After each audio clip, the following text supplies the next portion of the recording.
Tonight, the Harbison State Forest near Columbia shut down, this after a dog attack and other sightings of those animals. The State Forestry Commission making that decision to close the park within the last several hours. Right now, though, News 19's Shelley Garzone speaking with one of the victims and sharing their story.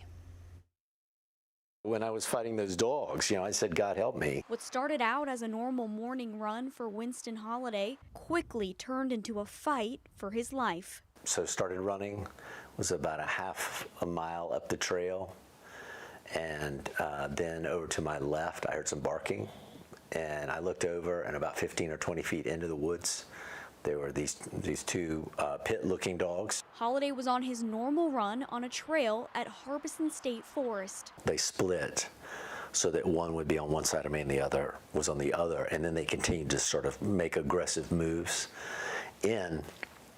And what quickly became apparent was that their strategy was that I would face one of them while the other circled behind me and tried to lunge at me from behind. And that's why a lot of my injuries are to the back of my legs. Using sticks and his own 2 fists, Holiday says he fought the dogs for as long as he could. He tells me if the fight had lasted 2 minutes longer, the outcome could have been different. I knew that my forearm was really bad. So I could tell that the skin was kind of laid open. My hand was a mess.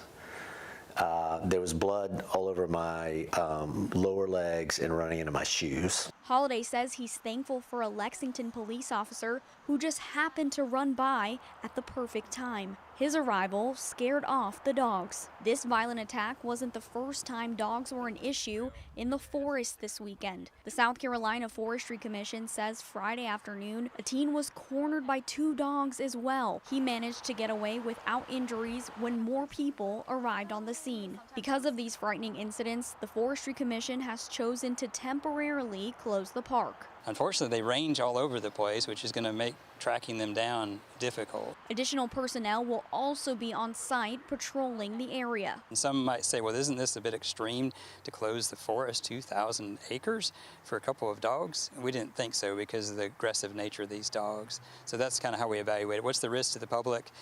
Is there a way to mitigate it and still stay open? We couldn't figure out a way to do that because these dogs are so free-ranging. As for Holiday, he says he will be back after mental and physical rest, but will be prepared. I'll definitely go back, but I'll have pepper spray or something like that when I go back, even if they catch them. Shelley Garzone, News 19, WLTX.